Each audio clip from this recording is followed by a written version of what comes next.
What is up, my friends? We are here on another episode of Level After Next podcast, where every week we're going to be your accountability. We're going to give you the inspiration. We're going to hopefully make you laugh a little bit. And at the end, you're going to have every desire to go forth and slay. So let's do this. Thank you so much, David Ask, for joining me. Friends, I am ecstatic to get to introduce you to David Ask today. He has a very easy name to pronounce. I'm assuming I'm pronouncing it correctly.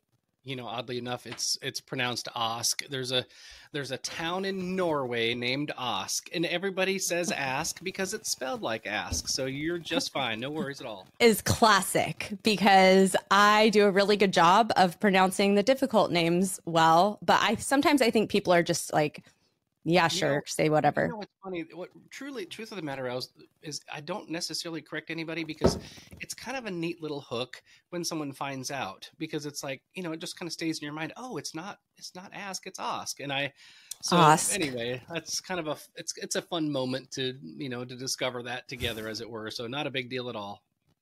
We got to have my maiden name is Berardinelli, so I nobody could sometimes people just made random things up when they would say it. It was really fun and interesting, but I miss it. Okay. So I have looked into you. I'm sure I could have gone far deeper. I'm very excited to have you here today for many different reasons. And I'm going to touch on, some of the more exciting reasons, but I think it's really exciting. Your StatGuard Plus is now in 3,000 retail giants, Home Depot, Lowe's, 3,000. I mean, I can't name all of those, right? Incredible. This was a product that you developed all the way through, I'm assuming. And when I look at it, no, go ahead. Well, it's something exciting, honestly. So as of last week, we actually we're in 3,700 stores now, and we just got into the True Value hardware chain. So we're really excited about that too. So yeah, people wonder, what's a StatGuard Plus? And basically we're the original thermostat guard that has a combination lock, because it's hard to keep up with that tiny key. So you can still prevent tampering of thermostats because it's your highest energy, cost or whatever bill every month. Just keep people from touching your thermostat, usually in a commercial setting. Some people use them in their homes, but you don't have to worry about keeping up with that tiny key. So that's kind of the selling point there.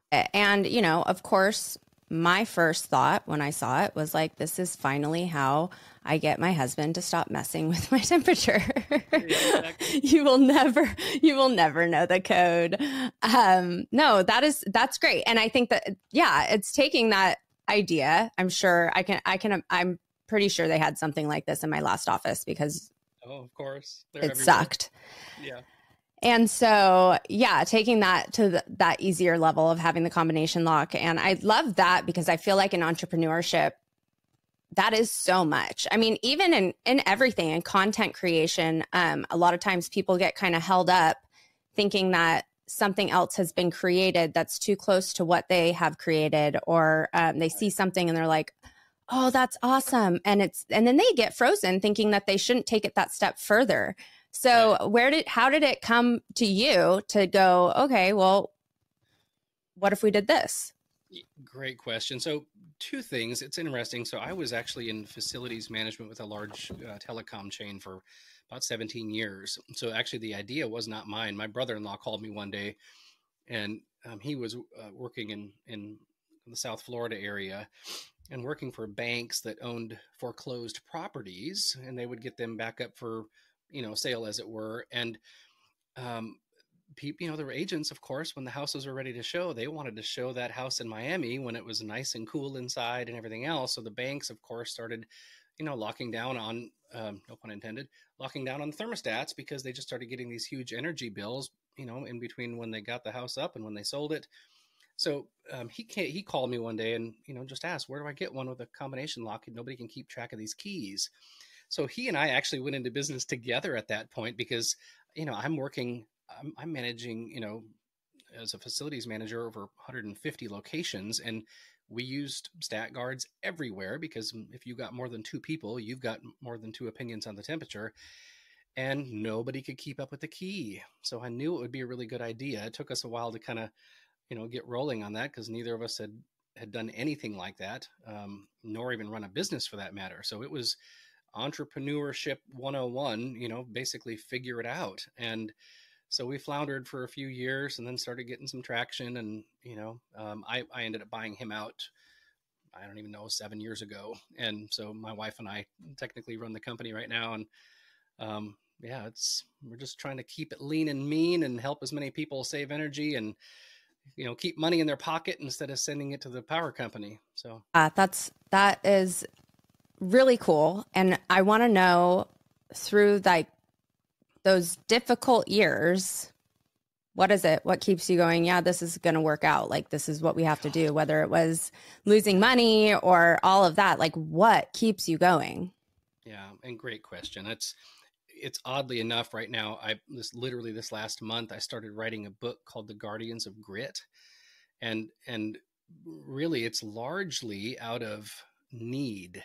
Like, not that I'm some, one of a kind, right? Everybody has obstacles, that they have to fight through. And I'll put it this way, you have to develop grit if you want to build something, if you want to build a beautiful life, right? You have to be able to do hard things and stay with something. And so looking back, a myriad of things, helped me to keep going. And I think part of it was initially just the resolve at the beginning, like, hey, this is the concept of this thing, right? Wasn't some new product that nobody had heard of. You already have had thermostat guards that were being sold for decades, but nobody made one with a combo lock. So the cool thing is I knew that they would sell because they just sell because people, don't want others tampering with their thermostats. But we just had to gain attention and figure that out. But yeah, there were all kinds of obstacles in the beginning, and, rejection and our own headspace, right? You just imposter syndrome. Who am I to approach Home Depot? I'm working for a, phone company, as it were. And I remember, by the way, when I, went on their vendor portal, because you can't call Home Depot. If you do, it's right. It's an IVR, right? If you know your party's extension, dial it now. There's no reception. Like 000. Let me talk to your CEO. Yeah. And so when you go on the platform, of course, they're like, a lot of the questions are your financials. Can you do this? Just because you have a great product doesn't mean you can service 2,000 stores, right? And of course, I couldn't. I didn't have, enough to stock the shelves one time, let alone, keep 20,000 units running or, in a warehouse somewhere and start filling orders. So when I finally got their opportunity, their main question was, David, can you do this? So I just lied and said yes and figured it out, right? I ended up getting a partner and so on, but I remember, by the way, so I do a bit of music, and I was actually flying to do a concert in Minnesota when I got the call, and, they're like, hey, we'd love to put your product in our stores. Can you do this? And my response was, because I got it from, what's the guy, Virgin Atlantic, the British fella. He said, Virgin Mobile. Anyway, he said, say yes right away and figure it out. But here's the fascinating thing. I've had to do that the whole time. I didn't know anything about plastics, injection molding, and all the different types of plastics. And, we tried to source it here, but we just couldn't even compete. So I had to go overseas, and then you've got to figure out shipping and supply chain management and all this stuff, right? Every single bit of that was new. And I was like, you know what? I got this far. Let's go. And I had a lot of encouragement along the way too. I'm surrounded by really awesome people. So it was nice to have people that believe in you and want you to succeed. Absolutely. I think, that's how I've just kind of been doing everything in life for quite some time now, from parenting to professionally, you just have to figure it out. But it's funny, that you bring this up, because it's, especially with something like this, a product, or, I would imagine more so with a product or a company or business, right? Yeah. What has to come first, right? How do you get the financial backing if you don't it's kind of this like tug of war, like, well, how do you expect me to have these people behind me if I can't? So I love that. Yeah. You say yes and you figure it out, people are probably more likely to invest in something when you're like, Home Depot wants this, but. So, it's fascinating. So this idea of imposter syndrome, figure it out. Well, then your heart sinks. You're like, well, do I have what it takes to figure it out? And would anybody believe in me? And what is, all the questions and so on. And he's actually a friend of mine now because I reached out to the author, but the guy that wrote the book, How Overcoming the Imposter, is a guy named Chris Kelso. And I was so impacted by that book because what he did was to frame, this idea that you're not an imposter, you're an explorer, meaning the guys that, men and women who went out west and started busting new ground, right? They weren't imposters. They were explorers. They were busting new ground every day. So if you felt insecure and felt scared, like you didn't know, well, no crap, right? Of course you didn't know, but that doesn't mean you're weak. That just means you don't know something, but you have determination to learn and figure it out. And so that book has been incredibly helpful, but really it helps to reframe, some things with regards to grit even, right? It's heck no, I'm not an imposter. I'm an intelligent man who means well for everybody around me. And, I just happen to have a product that I believe in. And it's, by the way, I love books. So the other book that was super instrumental in my life was the book called Who, Not How. And I forget the author, but another one, right? I don't have to know how. I just need to know the right who's. I'm like, if my eyes were a little better, I'd be able to see the name of the author right over there, but I haven't. Yeah. So anyway, it's been a heck of a ride, but I'm grateful, after a decade now, to not have a hobby anymore and actually be running a business. Yeah, that's beautiful. And, it's like you said, again, nobody's born knowing. We all have to learn to get wherever we are at some point, and so I love that. And I think that so much of getting through that resiliency and I constantly talk about this with my son who's in baseball. And I mean, there's more failure in baseball than really anything else. Right. Oh, yeah. And so, it's just a matter of, you're going to get knocked down. Are you going to get back up? Do you keep going? Are you going to finish the game? Are you going to try and hit next time? Or are you, and as is in life. So what, when it comes to resiliency, and I love this topic, by the way. Yeah. I do too. And I'm like, okay, this is loaded and we can take it in a million different directions, which I'm absolutely willing to do. But I'd just love to speak to you really kind of on the level of responsibility that one has to take in order to be like personal responsibility in order to be resilient. Yeah. So I think there's a couple of paradigms. So one of the things in writing the book on grit that I'm working on, I work really closely with Dr. Andy Garrett. He's a clinical psychologist out in California. And we actually do some coaching, walking people through this, what we call the True North Blueprint. And what it does is it really helps people establish, basically when we get done, we say this phrase, let me introduce you to yourself. So two things I want to make clear: grit and resiliency are different, right? Grit, in essence, I think Angela Duckworth, her book on grit is marvelous, but she talks about this idea basically of, I'm going to push through, over a long period of time doing hard things because what's on the other side is worth it, right? There's something that's in essence kind of pulling me forward. But also when you have that self-awareness, right? When you know who you are and why you get up in the morning, what lights you up, what are your values or convictions, your virtues and strengths and all the things that make you you, there's really this idea of being tethered forward, for a cause, but then this intrinsic motivation that's like, no, people like me, we do things like this.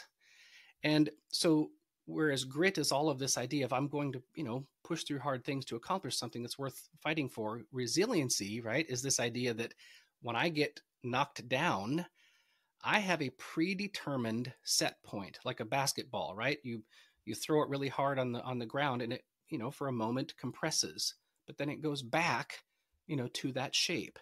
Well, we as humans, right? If we don't know what that shape is, if we don't have radical clarity around who am I, what are the convictions that I've established in this life that I care about, right? That I find valuable, that I'm willing to fight for, that I, I mean, even the things that like make me mad, right? It's just like all of that stuff. If I've not predetermined that, well, guess what happens when you get knocked down? You're very likely just to kind of stay there for a while.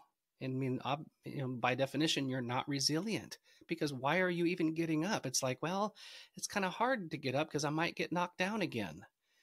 But what's really wonderful is when you have a real sense of self-awareness, again, people like me, I do things like this, and you've established, that authenticity, that clarity. It's very easy then to get up, because you're going back to not a what, but a who. There's a big difference. And so I think that really grit and resiliency are all about self-awareness. Love that. And if you don't, I'm sure you noticed, I have to take notes because my brain goes a million miles a minute. So if I'm looking down, that's all I'm doing already. I have tons of notes, but I love that you broke down really that difference between grit and resiliency. Of course, put together, that's a powerhouse, but I do think that it's important to delineate, what is there, and how you explained like that set point. I always talk about, a mentor explained one time, the roller coaster of emotions, but then also he would say, like, be the thermostat, not the thermometer, right? And that. So having that, if you're the thermostat, it's like, yeah, okay, the door might get left open. Yeah. The basketball might be thrown, but you're just going to take it back to 72 and that's where you're going to be, And so I love that. And just how I just completely agree. I want to know when, working with clients or you said Dr. Andy Garrett, and helping people really find themselves, because I do think that is so important. I mean, it just gives you a whole new level of personal strength, but then responsibility and the ability to take, full-fledged ownership of your successes and fails and everything in between. Yeah. How do you help people find themselves? Yeah. Well, here's do you mind if I just really jump into the deep end of the pool here? So like the words like authenticity and identity and all that kind of stuff, they get really thrown around in such a haphazard way. And I think they're largely misunderstood. So I'll paint the picture this way. The word authenticity comes from the word author, right? We didn't make us. I didn't choose my eye color. I didn't choose my taste buds. I didn't choose my personality, right? We didn't choose anything. And those of us who have children know that they come out of the gate. I mean, at 6 months old, you can tell they have a different essence. There's a different disposition. And when they hit one and two, get me started. I mean, they're so different. I have two siblings, right? They're so different than I am. I mean, and it's wonderfully different. So authorship, right? We were made. We didn't make us. So when you start to identify, those characteristics that make you unique, right? You got a retina scan, a fingerprint, a soul print, as it were. You start to identify, that's identity. Identify what the good king has written on you and written in you and written all over you. And, what are those things I think I got it from a Nissan commercial, but it's like, what are those things that give your goosebumps? It's that word passion comes from the word suffer. What is it that makes you mad? Like, what are you willing to suffer for and fall on your sword over, or punch somebody in the face over, right? It's like, I'm willing to fight for these things. It's, and one of the exercises, by the way, that we do, and this is not necessarily new, Andy Garrett does it in a different way, but this idea of a eulogy, right? What do you want people to say about you? Katie, your eulogy is going to be very different than mine.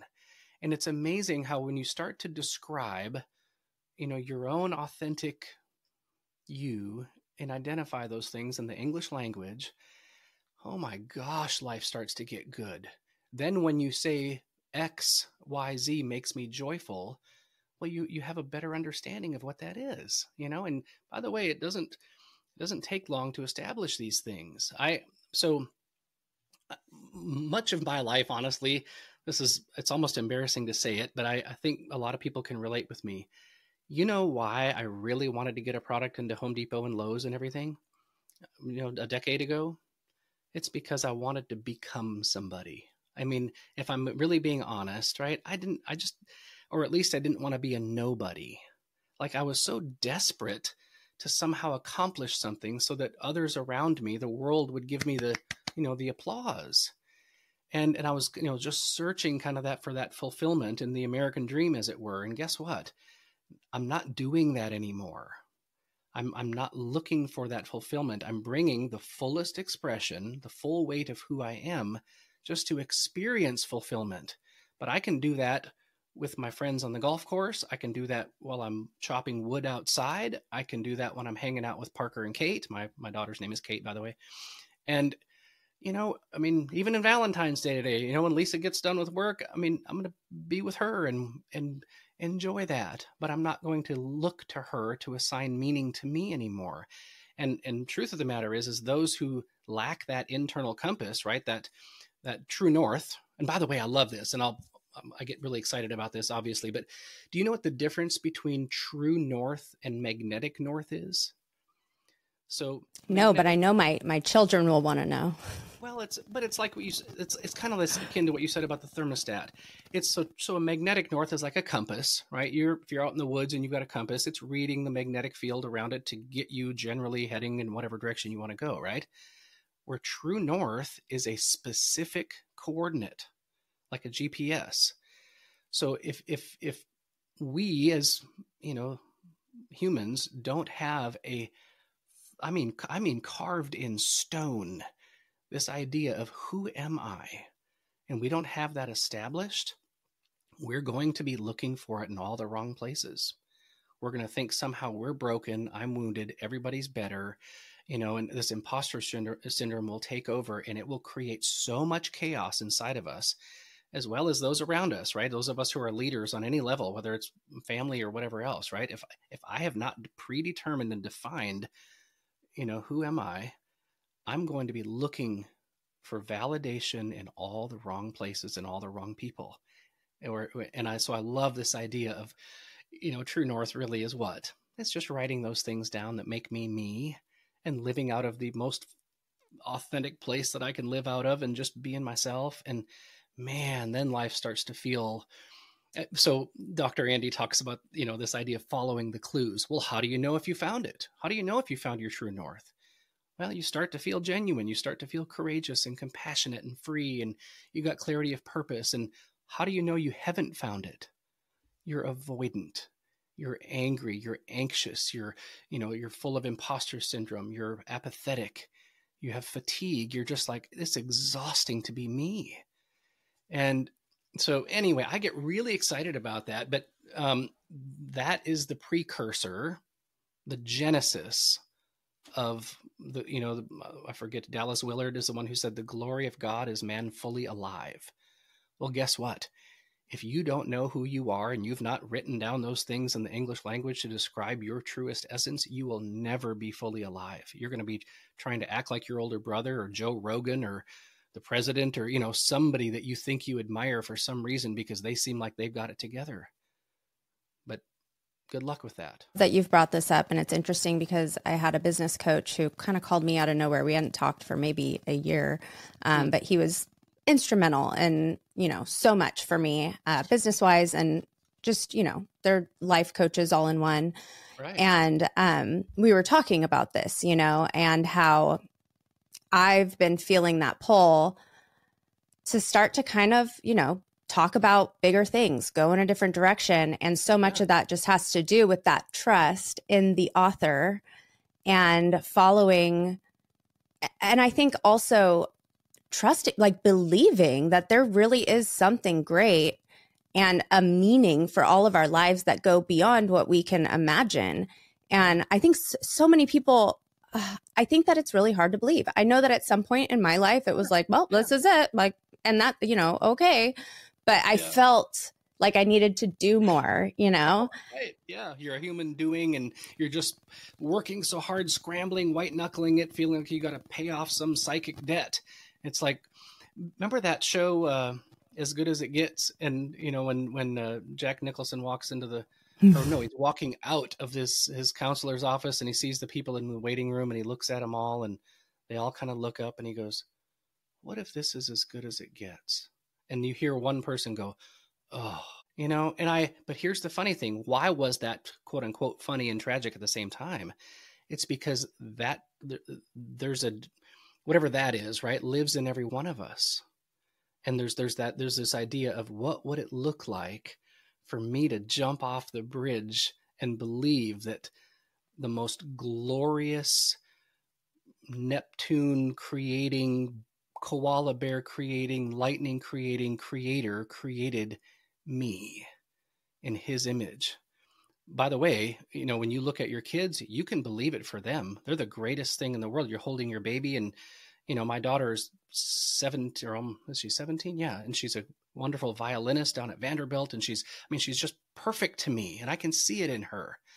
But again, so with that said, by the way, identity, yes, you have to answer these questions for yourself, but guess what? And this is my favorite quote. I get so excited about this. Benjamin Disraeli, the guy he was a former PM of England back in the 1800s, but he said, the greatest good you can do for another is not to share with him your riches, but to reveal to him his own. And isn't it easy, right? You look at your kids. I mean, I look at Kate, and I grab her cute little face, and I'm like, you're just the greatest thing in the world. And I'm kissing her all over. And I believe it with all my heart, right? There's just, you know, not that she's not a little twerp sometimes, right? And I see my son Parker, he's in his first year of college, and he's trying hard. And I'm just like, man, you're awesome. You're made of awesome. But we need people around us to see the greatest good in us, and to call it out, and to validate it, and to name it. You know, it's what every parent should be doing, right? It's what we long for in those that we admire. It's like, hey, David, I see you, and what I see is awesome. You know, it's letting other people be the hands and feet of God, right? The touchable, the tangible. It's having them put their hand on your shoulder and give you a hug and whisper in your ear, you know what? I heard what you said earlier today to this group of people. It took courage to say that, and you said that out of a place inside of you that might have been a little scared to say it, but you did it anyway. And guess what? It was good, right? That's the kind of stuff that will cause your heart and your soul to look up and believe. And that's what we long for, right? Are the things that I would dare believe about myself the greatest, you know, qualities about myself? Are they really true? And when somebody starts calling those things out and naming them, right, validating those things, oh my gosh, that's love to me. That's the best way you can love somebody. I just appreciate all of that so much. I think for a long time, I was much better at calling out others' beautiful traits and you know, their God-given characteristics and abilities. And it's incredible how often people are shocked to have you recognize something that like maybe they haven't even recognized themselves. I know for me, I did what was it called? Is it over there? Was it like a personality profile or something like that? Yeah, but it was like deeper. There's a book that comes with it, and then I've talked about it a few times on this podcast. Enneagram or something like that, or it wasn't the Enneagram. It breaks up like basically your top 6 personality traits out of like 60 or so. Interesting. And it's a detailed test, and so when I finished that, it was one of the most just eye-opening, like heart-wrenchingly beautiful things because was it StrengthsFinder? StrengthsFinder. Yeah, that's what it was. Isn't that great? And I was like, these are things that I've been apologizing for when all along they were my gifts. Yeah. And it was just amazing. It really did change so much for me. Yeah. And, you know, and then I was like, everybody take this. I want to know what your gifts are because it's going to make me a better leader. It's going to help me help you, you know, and you need to know that like you have these gifts. You'll recognize them the second that you read through them, you know? And anytime that I'm feeling like defeated or anything, I go back to that and I'm just like, okay, yeah, no, this is what I do. I'm a visionary. That's why people don't understand. I see around corners. And so it doesn't make sense to some people. And just so much of that. And I think that for me as a Christian, it also, it just brings me back to going like, these are my gifts, like, okay, let's get back to the basics and what am I doing? I still don't know exactly what direction I'm going in, but I just kind of follow the path, it seems, and have all the faith in the world. So, what's fascinating. So I've known you for 20 minutes or something here. I mean, it's been a long time. It's been a long time, David. We go way back. But what's fascinating though is your traits, even in 20 minutes, stand out. And what I like is you have a deep desire to shine a spotlight on other people, right? It's almost like what we need the most is what we give. So here you are interviewing people, asking them questions about what lights them up and what they're doing and so on. But here's one thing, the word curiosity, one of my coaches, and I got a few, but my coach Cindy, she introduced that word, be the curious observer of your life. And I think there's a curiosity about that, which, you even have a discussion like this that really unlocks, like, it's like you're giving permission for someone to kind of expand and have room, to kind of to explore and discuss and be wrong and be right. Like just kind of, so I think that's a gift that you give people, is this idea of curiosity, expansion, and I'm going to shine a spotlight on you. Like there's a generousness about you that is really front and center just after, 20 minutes. Thank you. I feel like, yes, absolutely. I love seeing lights shine in people but there's like that selfishness of it. I wouldn't call it selfishness, but it's like, it fills me up. I get so inspired. And the amount of, since podcasting, starting to have more guests, I'm just mind blown by the genius that exists out there that I would have never gotten to know about or meet without this platform. And, I hope that my listeners feel that as well, because it's just this huge spectrum of different talents and abilities and gifts. And it's just so motivating to me personally. And so by the way, I'm guessing, I'm just going to take a stab here. Do you remember your top 5 strengths? Well, yes. I mean, I can pull them up. Well, but so maybe later, but I'm guessing that yours, like a few of them might be like woo, communication, positivity, empathy, connectedness, maybe ideation. I bet I hit 3 of them at least. And but what's wonderful though, is it's front and center. Like you're operating in that space, and I track the same way. It's just so fun to see someone you can tell that is operating in that space. By the way, this is something that Dr. Garrett really made evident to me, that quite often people are lacking joy and lacking that sense of fulfillment. And it's for one reason only. They're actually doing what's true to their nature, but they've never assigned meaning to it. They've never assigned words. They've never, had someone ask them great questions so they could just answer and say, oh, wow, I am doing the things that are true to my nature. So no matter what, it's really important to do a little bit of heavy lifting and introspection and be like, man, what's the print here on my soul that causes me to be me? I need to get a description on this. And then all of a sudden you're like, wow, I just need to assign meaning to the things I'm doing. I'm already doing them. Right. I'll never forget a conversation I had with someone who's now, I get to work with her, and she's a wonderful friend. But prior to that, we were just talking, and I asked her, what do you want to do? Like, what is it that you want? Like, you're a beautiful mother, you're a beautiful wife, but you've been successful, but what do you want? And I didn't expect it to be that big of a question, Yeah. But she said, I'm crying because I don't think anybody's ever asked me that before. Right. And wow.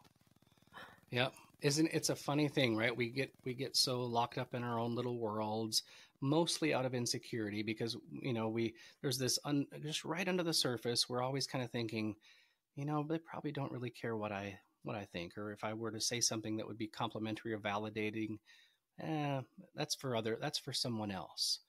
And and now, right, because everybody's staring at their phones and just absorbed in themselves, when you ask someone those types of questions, it all of a sudden it's a superpower.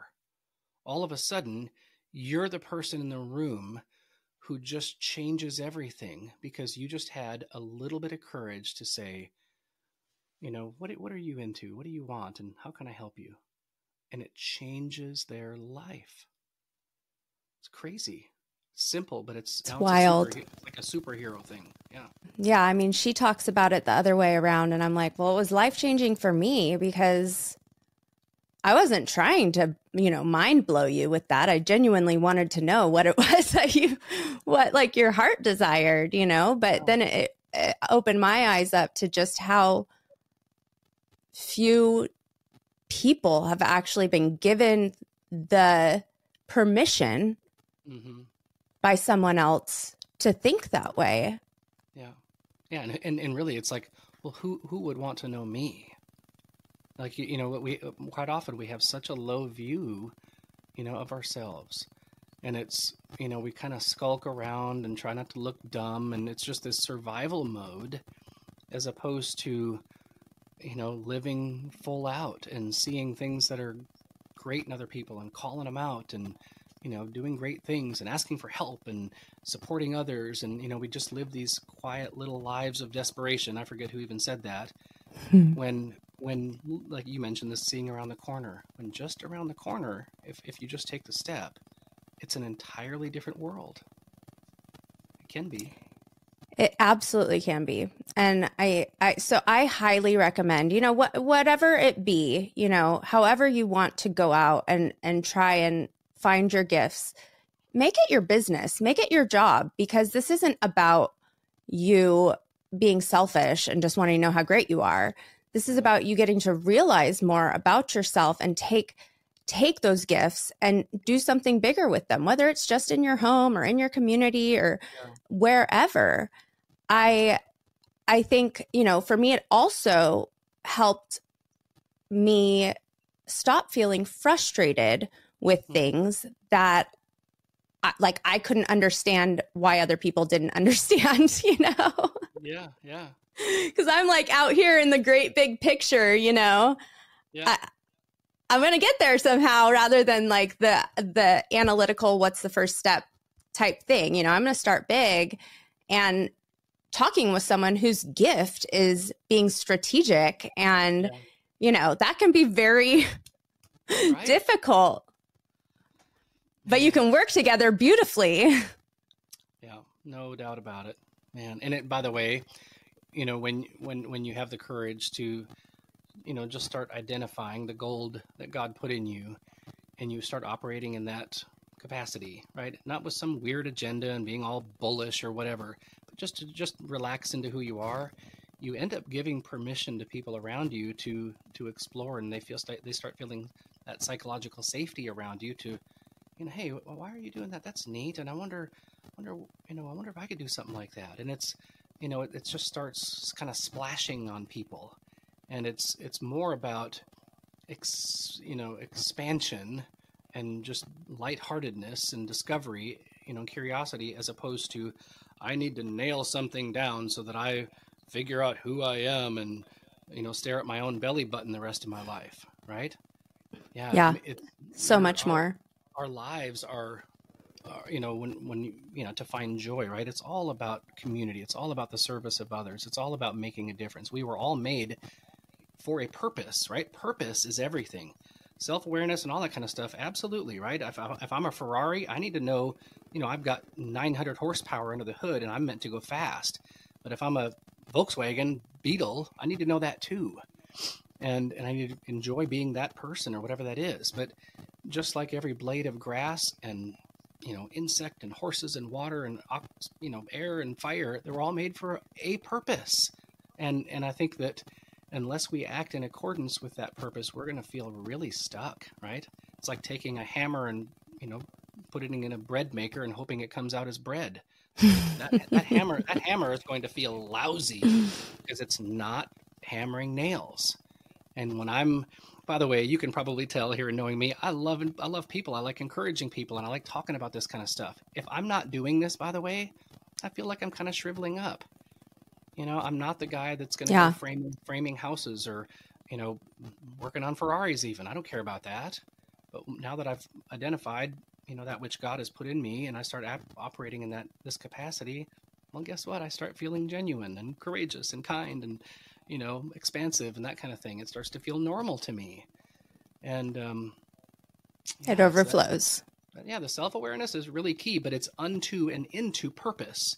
What does it look like? What is, Katie Barnett's dent in the universe, right? What's David Osk's, what's my shaped dent? What does that look like? When I leave someone, right? How do they describe the impact that I just had? And, for years, I was nice. I was in fact, I was really nice. I was very sociable and kind, but I was just kind of more of a generic type of a guy, and like, hey, he's a good dude. But I really hope that if I were to drop dead today and people were at my funeral, that they would use much different language now to describe, the impact that I have. By the way, there was a buddy of mine who was starting a mastermind group of entrepreneurs and so on. And he was really struggling with imposter syndrome. Like, why would these guys want me to lead them and this and that? And it was hilarious because, he had beautiful children. He's worth about $50 million and he still just struggled.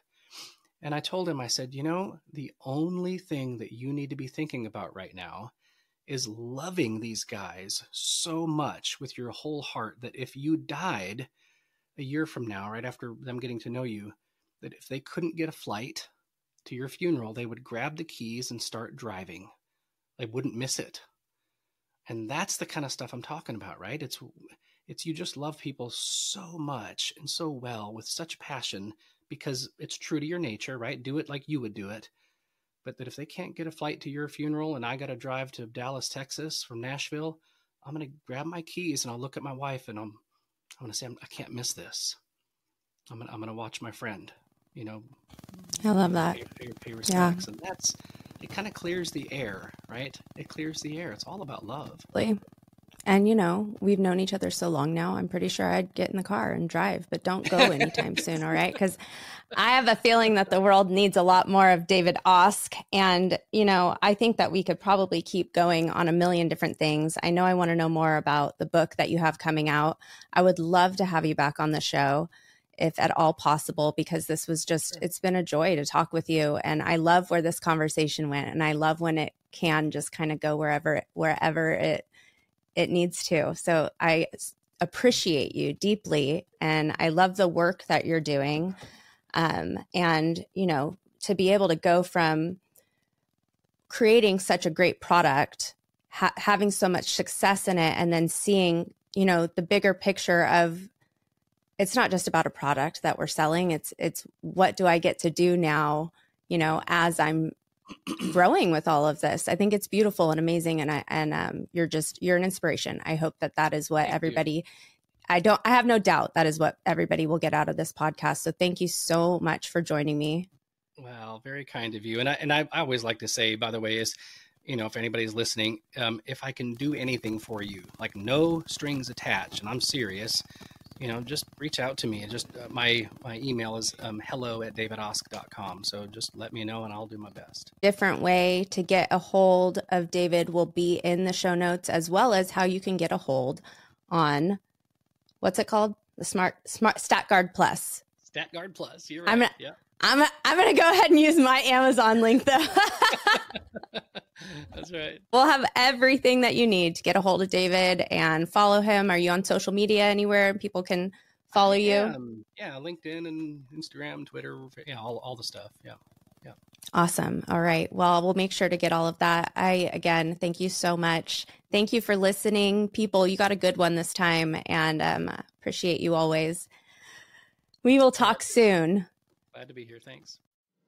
All right, there it is there. Thank you so much for joining us today on Level After Next podcast. Go ahead and subscribe so you don't miss anything. Or if you really don't want to have any FOMO, head over to levelafternext.org where you can catch up with all the things. Peace out.